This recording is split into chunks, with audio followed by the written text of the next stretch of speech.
Welcome to the EPG Pathshala. I am Professor Rekha Pandey from the Department of History in the University of Hyderabad. The module that I am going to discuss now is titled Women's History in Contemporary India. This is part of the paper 3 of Women's Studies, which focuses on women and history. We have discussed in a large number of modules earlier also, but if we look at the 19th century, it was in the 19th century that for the first time, women's status became an indicator of development of the society all over the world.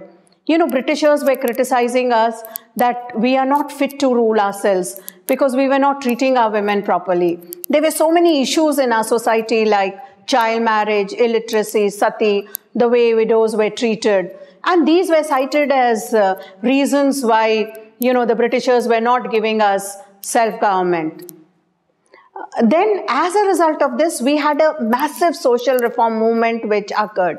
It was led by a large number of reformers like Raja Ram Mohan Roy of the Brahmo Samaj, Dayanand Saraswati of the Arya Samaj, Justice Ranade, who was the pioneer of the Pratna Samaj, and Pandita Ramabai, who founded the Sharda Sadan to help the upper class widows. And they were all actively involved in this social reform movement.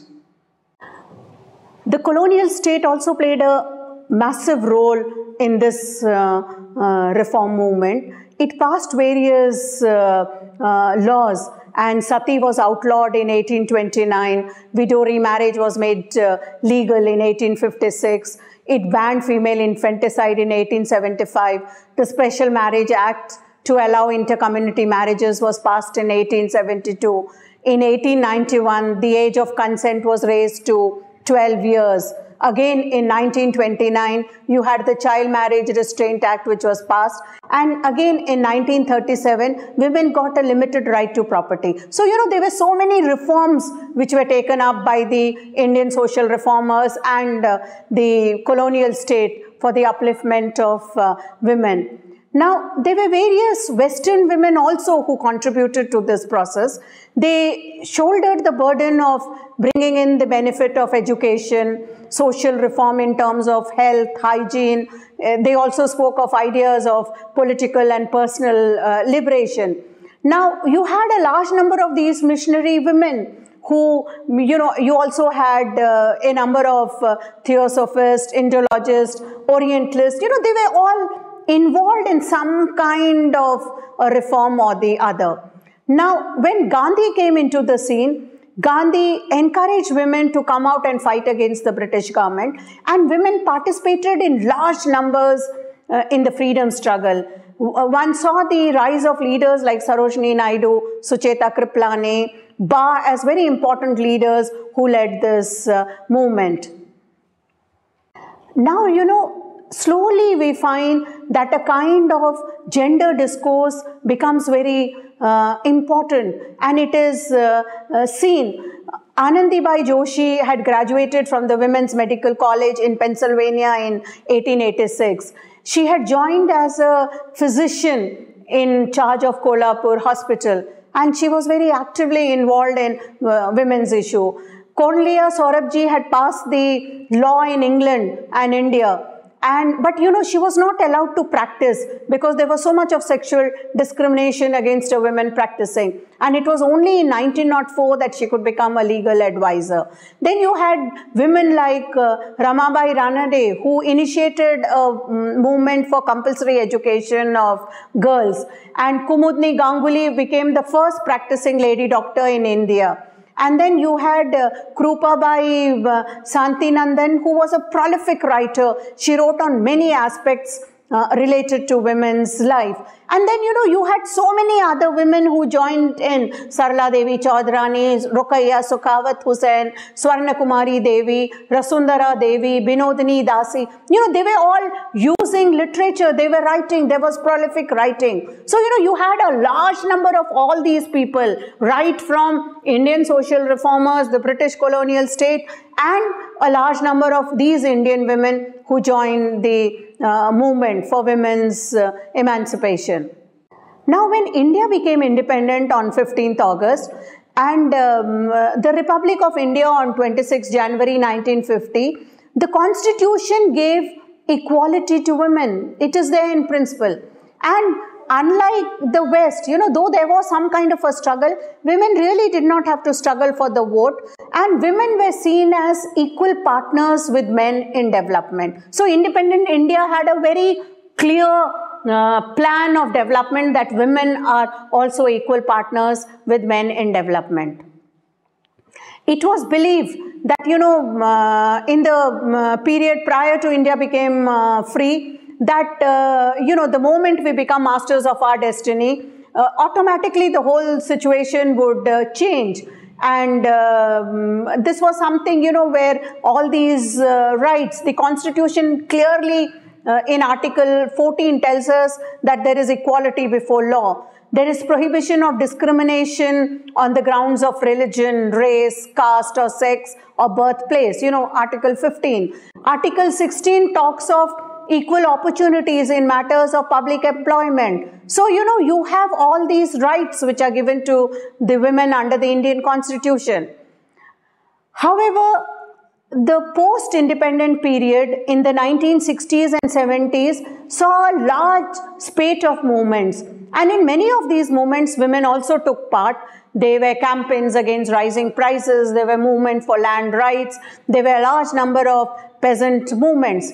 And women from different parts of the country came together. They formed groups both outside and inside political parties. And everywhere in the different movements which were spread across the country, women participated in large numbers. And as a result of their participation, we find that they were able to transform the whole movement from within also. Now, the whole myth that, women were equal, they have so many rights, we were living in this hallucination. This was shattered when the Towards Equality report came up in 1974. Now, this report focused attention on the fact that despite many progressive social legislation and constitutional guarantees, women's status had really not improved much. And it clearly showed that women continue to have an inferior status in many areas like political, economic, and social arenas. So this was something, which came across, and for the first time, this whole myth was shattered that women are equal to men. Now, if we look at the society in the, post-independent India, there are so many areas where we can see a lot of gender gap, whether it is in the area of polity, health, education, economy, and society. So now, when you look at polity, all of us know that, there are millions of women who hold reins of power at the village level. And, we have got the 73rd and 74th Amendment where women are elected to the village panchayats. But all of us know what is happening to the women's bill in the parliament. It has been deadlocked for several years. And in many of the political parties, women are invisible. They are hardly there in actual decision-making bodies.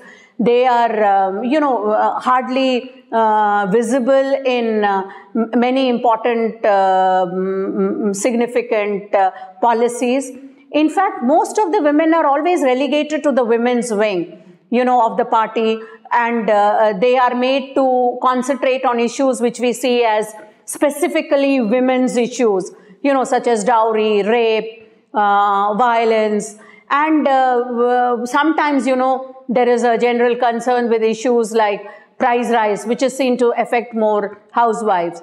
So therefore, political empowerment, though it is an affirmative action, it is very essential for women to break the hard rock of patriarchy. But then, how many women are visible? Most of the women who are in political power are there because of either their husbands, either their brothers, or their family being part of that political process. Very rarely do women who have no connections with any political party come up and be visible in the political front. Therefore, when we talk of poverty and violence, we can fight against them effectively and women can form a critical mass when they are visible in all decision-making bodies. We need to see women present from village panchayats to parliament. This is a very important issue of contemporary India.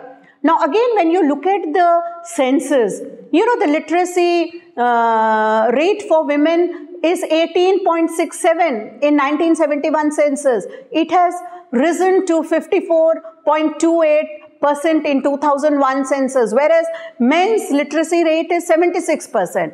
Therefore, in many poor households, many girls drop out, and if the parents have to go to work. We do not give any importance to women's education because women have to take care of, you know, these girls have to take care of the household chores, they have to take care of siblings. So, you know, it is women's education that takes a break.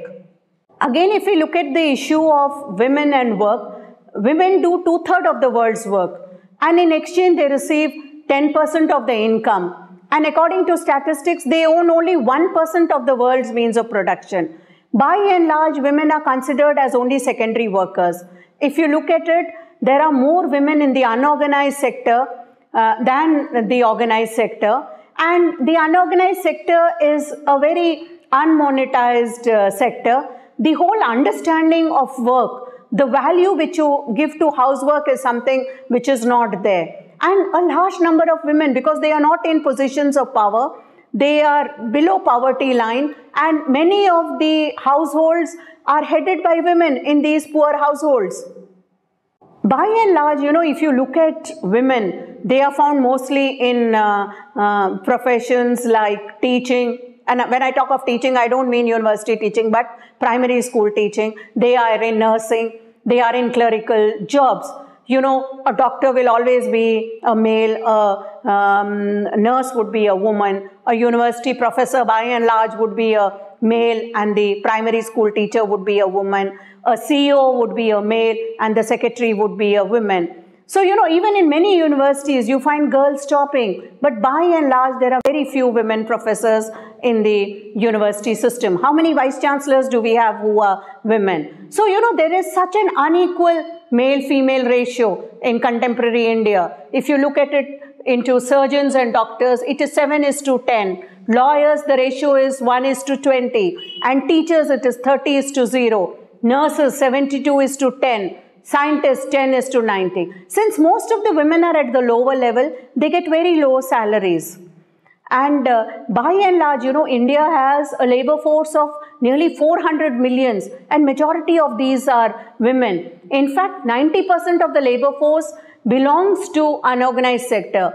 And it has increased now, you know, if you look at the census, it is going up. It is increasing from 94 to 96% in 2001. And in the unorganized sector, because it doesn't have any rules, there are no checks which are there, women continue to be very invisible, and they are so invisible in economic statistics that they are ignored by legislators and planners. So therefore, you know, all the work which women do is not recognized as work.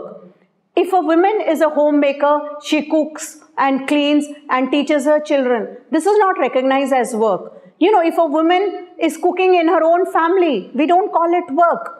But if she goes and teaches outside in a school or other children and she gets a salary, this is regarded as work.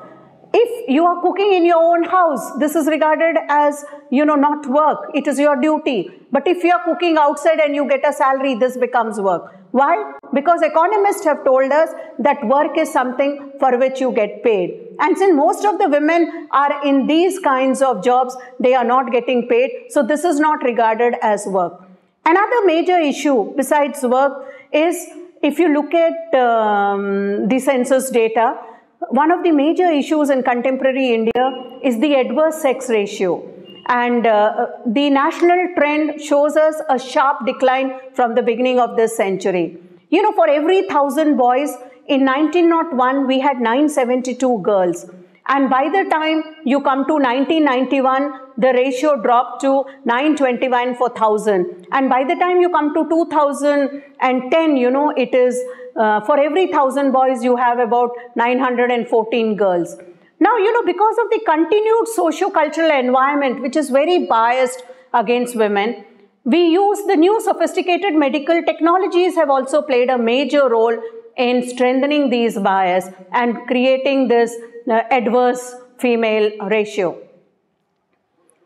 Another major issue of contemporary India is the health issue and the attitude of society towards them. This is something which is referred to as 10:90 gap. Women suffer from 90% of the diseases, but only 10% of the money is spent on their cure.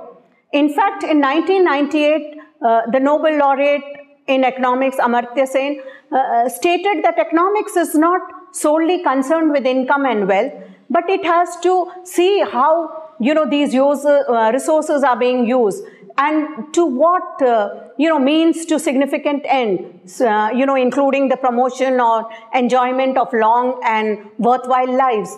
He spoke of 100 million missing women. And he says, this is reflecting the higher mortality for female and the staunch anti-female bias that we have in healthcare and nutrition. He and one of his colleagues examined a lot of hospital records in Bombay, and they concluded that women are taken to the hospital when they are more seriously ill than men.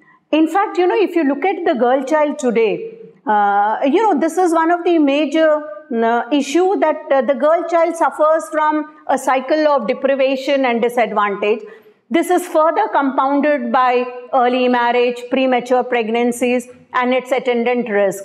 In many regions, you have the dedication of girls as Devdasis, Jogin, Basavis, and it represents a violation of human rights. Many of these girls are given as a gift. They become, they are not allowed to marry. They are married to a god, especially the Devdasis and Jogins and Basavis.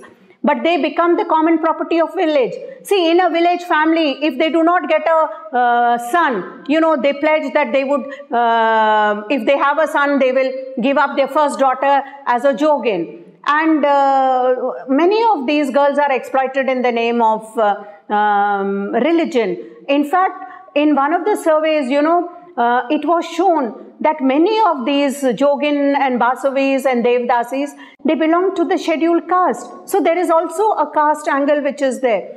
In fact, many of the girls are treated as being born less than human. As I have said, there is female infanticide. Discrimination begins even before birth. There is a reluctance to seek medical aid for aiding daughters. They are breastfed for a shorter duration than boys. They are easily withdrawn from school to look after the young sibling. So, there is so much of a bias. And this girl child grows with a very low self-esteem in contemporary India. She grows with the notion of a temporary membership in her natal home. She has to be disposed of with assets and dowry. There are so many proverbs which show this bias.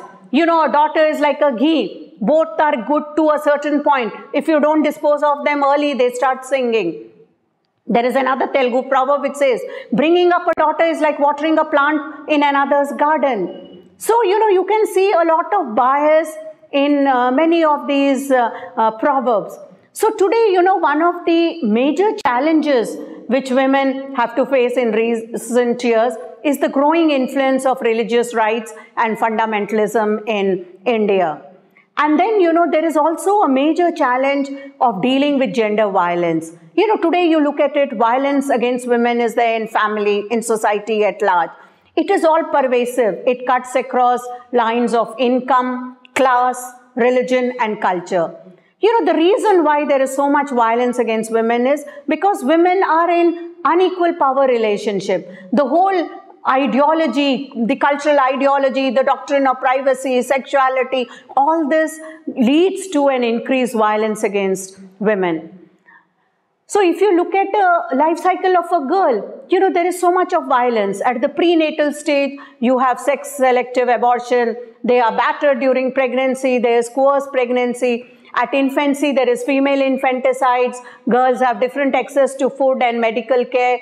The childhood, you have so much child marriages taking place, sexual abuse in the family, child prostitution, trafficking. At the adolescent stage, there is economically coerced sex, rape, sexual harassment. And again, at the reproductive age, women suffer from abuse from male partners, marital rape, dowry abuse, sexual and psychological abuse at workplace. At old age also, there is a lot of abuse of widows, elders abuse, which affects women much more. There are statistics which show that women live a longer life than men. So, many of these women are widows. If you go to places like Vrindavan, you can see how these widows are treated and how, they are just left waiting for their death. Another major issue of contemporary India is the question of trafficking. This has emerged as one of the very important issue on women's agenda of violence against women. In fact, today, violence is generating money next to arms trade and drugs trade. It is prevalent at various levels: local, inter-district, interstate, and cross border. So, it is statistics show us that there are at least 8 million women and children in prostitution. And many of them, about 25% of these are children. Child trafficking is on the increase, and at the age at which they are being victimized is also fast declining. So therefore, many of these trafficked victims are trafficked with the promise of better job, better career prospects, and marriage. The poverty and deprivation in many regions, the secondary status accorded to women, the prejudice against girl child, the family structure becoming weakening, the changes in public attitude towards sex and morality, the whole class structure, urbanization, migration, the growing consumerism. These are some of the factors responsible for an increase in trafficking. And there have been, in some of the studies which we have conducted, 70% of the victims come from drought-prone area. And added to this, you have traditional forms of prostitution in areas like Andhra Pradesh and Telangana, where you have Jogins, Matharammas, Domarammas, and Basavis who are into prostitution. The UN declared in 1993 the elimination of violence against women. And it defined violence as any gender-based violence that results or likely results in physical, sexual, or psychological harm or suffering to women. And it was talking not only of physical violence, but threats of such acts as coercion, arbitrary deprivation of liberty, whether it occurs in the public or private domain. Another issue which received countrywide attention from women's group was in the context of violence against women was the so-called dowry deaths, where young girls were killed for the sake of dowry, which they did not bring money or goods which they could not bring at the time of marriage. And this was the process of, learning for women. There were so many protests which were organized. Some of these were directed against the state, and women were able to mobilize a lot of support. The state also responded in a very positive way by changing the laws on rape and dowry and making it more stringent. However, just a change in the law means little unless there is a will and a machinery to implement this. The root of the problem is that we have had so many centuries of discrimination against women. We have enough examples in history to tell us how women are treated. And women usually keep silent, out of a fear to either protect the family honor for the sake of children, or many times women think they are at fault. Many women think that gender violence is something which is very normal, it is inevitable, it is a woman's lot and they cannot do anything to escape her lot. Violence just does not mean beating a woman, but it has a lot of cost. It has economic cost, political cost, social cost. Violence against women is a major obstacle to the elevation of poverty. It results in a lot of cost both to the health and legal system. Violence means that there is a time at loss of work, loss of income for the worker, both for the employer and employee. So violence has an economic cost. Violence also has a social cost because it undermines the important function of family. It threatens the viability of family as an institution. It also affects children, their health, the whole process of nutrition, education, psychological well-being and enjoyment of right. It also limits women's decision-making about reproductive health, and the outcomes are with very negative effects. Violence also has a political cost, because today we are all talking of empowerment, but in contemporary India, violence continues. It will not lead to women's empowerment.